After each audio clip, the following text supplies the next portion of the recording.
What up, boys, and welcome back to another video. So in this video, we're gonna talk about my warrior because I've been getting a lot of questions from you guys asking how I made my warrior so fast. So I'm gonna show you guys how fast it is and how easy it is to acquire exactly the same movement speed as me. It was done in like a couple of hours in the evening. It is super, super easy. So disclaimer, I'm not claiming that this is the fastest warrior out there, man. So if you have like a friend's friend who has a faster warrior because he spent like 72 days on it, then sure, man. Like I'm not claiming that it's the fastest one, but it's very fast compared to like your average war, and I spent close to no time on it whatsoever. So you can tell by me just like running normally that the movement speed is it's quite good.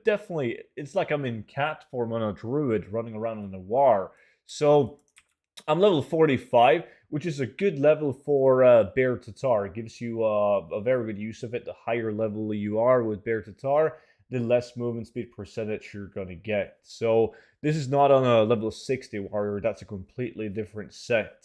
So once I have Bear Tatar on, I'm just going to start killing these guys so you guys can see. I get movement speed from the Bear Tatar when I kill stuff.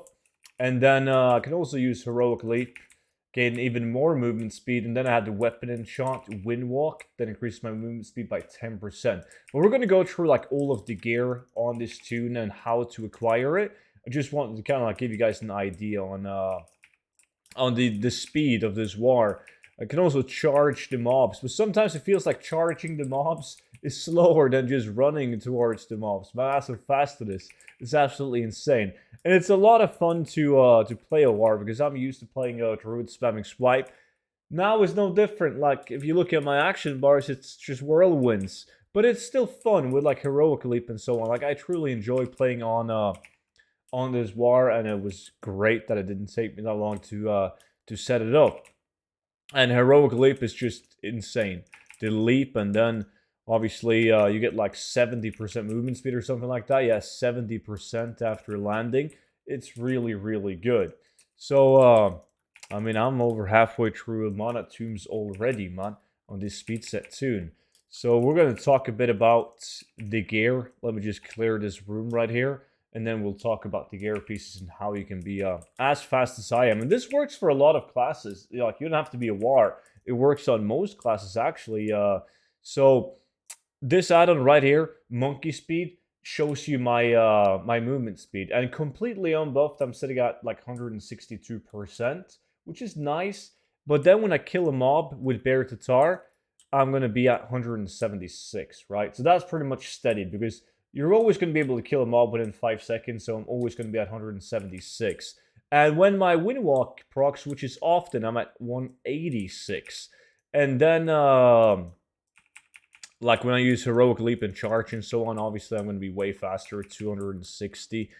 So it moves fast. So the question is, how did I do it? What gear pieces do I have? How can you do the same? Before we jump into that, I do want to mention that you guys can still get the 0 to 10 million gold guide 50% off. Just type in the code Shadowlands into the discount field before you check out, and you can find a link to it down below in the description. I also have a speed set guide in the book, which, well, it's based on druids, though, because everyone knows, like, druids the best gold farming class by far. Get triggered, boys. So yes, the tune 162 steady. How did I do it? So obviously haven't min-maxed this guy. I wouldn't be a warrior if I was min-maxing. I could be like a dark iron dwarf for like more passive movement speed indoors. That will be way better than this. I know some people go panda and they level up, and then they can use war like 2 food buffs, so they can use the bonefish and the bear tartar. There's a lot of ways of doing it. I probably would have preferred a night elf just because of shadow meld. You didn't have any option to leave combat on a war, so that can be annoying when you're in a dungeon and you want to like open up a chest inside a dungeon, but you're in combat, so you can't. So night elf would probably be my choice. So this all took me a couple of hours to obtain. So I obviously had long strider pieces, and in order to get long strider pieces, you need to have the pick up the Heart of Astaroth. And while you go and you pick up the Heart of Astaroth, the quest that leads you to Heart of Azeroth will give you a Long Strider chest. So make sure that you shift right click it to see which one has the Long Strider trait that looks like this. Increase your movement speed by 19% of your highest secondary rating up to 6%. So that's how you get the chest and obviously the neck. And then you have the shoulders, which basically there's a lot of ways of obtaining these Azeroth pieces. I'm just telling you the way that I obtained them.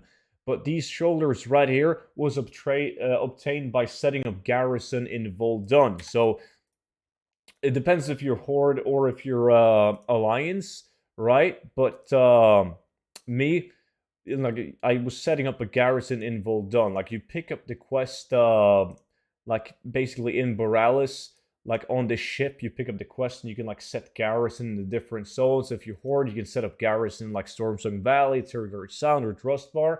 And doing that quest chain eventually leads to the Long Strider shoulders. So that's one way of obtaining it. And you can also go to like Nazgutar, and on Nazgutar you can do like world quests and so on to get these mana pearls, and you can buy the Benfic items.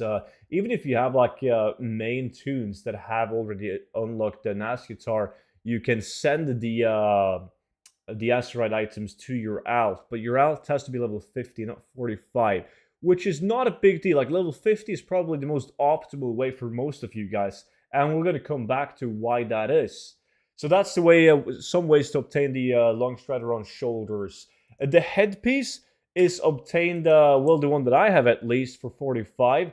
I would much rather get the Mana Pearl items, the Benfic items for these, but the headpiece for me was obtained through the quest, the Great Sea Scrolls. So basically, you get the quest by picking up treasures in, well, I did in Territory Sound. So you pick up like these tiny treasure chests, and you get a quest where you have to pick up like 12 scrolls. And then you deliver the 12 scrolls into this turtle guy all the way up here.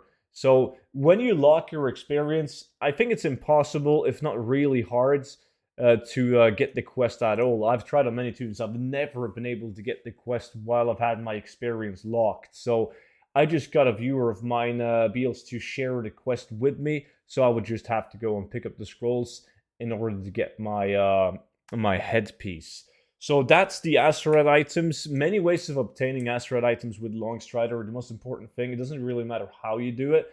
Most important thing is to get the pieces that has Long Strider on them. So if you level 45 or 50, it's definitely easier on a level 50 to obtain it, because getting the Mana Pearls to buy the Benfic items is in Nazgutar is super easy.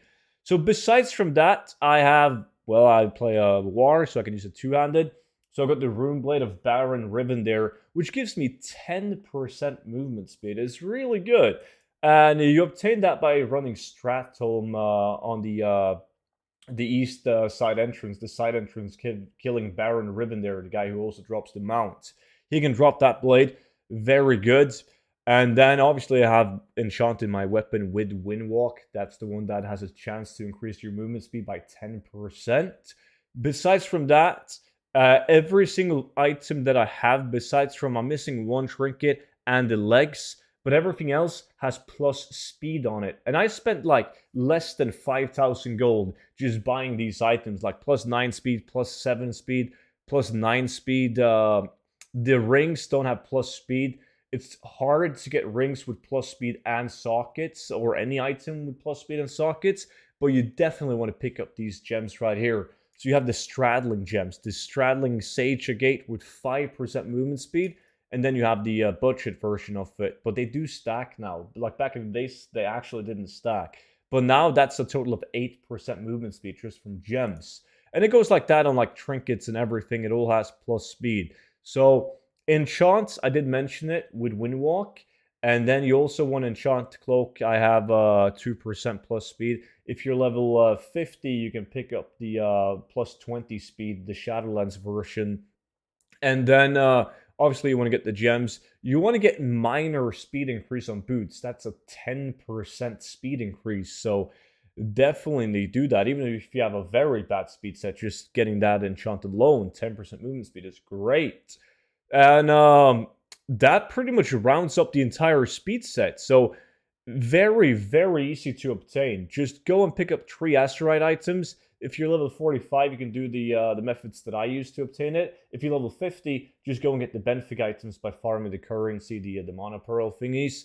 And if you play a class that can acquire swords, the two-handed sword, use it, get the rune blade of Baron Riven there.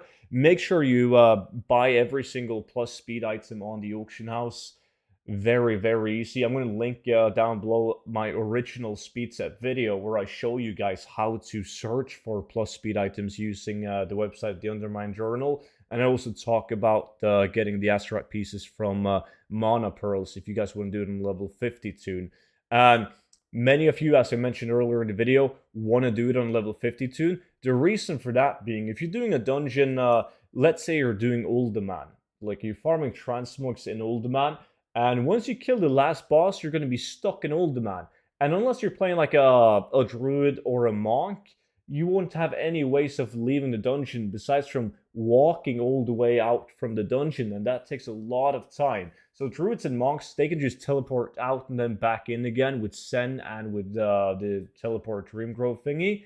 But like something like a war, they don't have any ways of leaving. You would have to like do the delete heartstone unstuck trick, or my favorite way of doing it on classes that can't leave a dungeon, by simply signing up to a random group or just creating a group of your own in the pre-made group finder, and then you leave that group instantly after listing it, and you will be ported out after a minute. So you can time that when you know, like, hey, I'm going to be done with the dungeon like 40 seconds. Click on pre-made groups, create a group, disband group, and you will be ported out in 60 seconds, and you're going to be ported right outside the dungeon.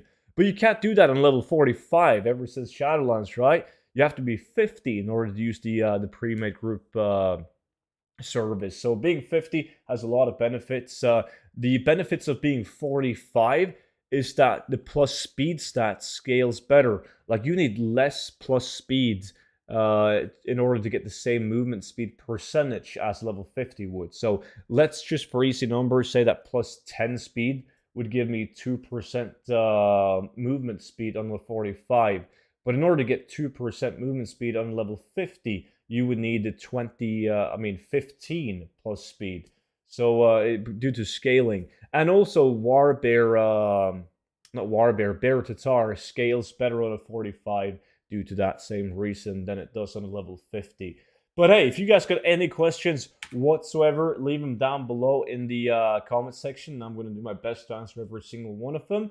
And make sure to check out the video, my original speed set video for my druid. It can also be applied to many other classes. Link for that is in the description. Thanks for watching, and I will see all of you guys back in on tomorrow's video. Until then, bye-bye.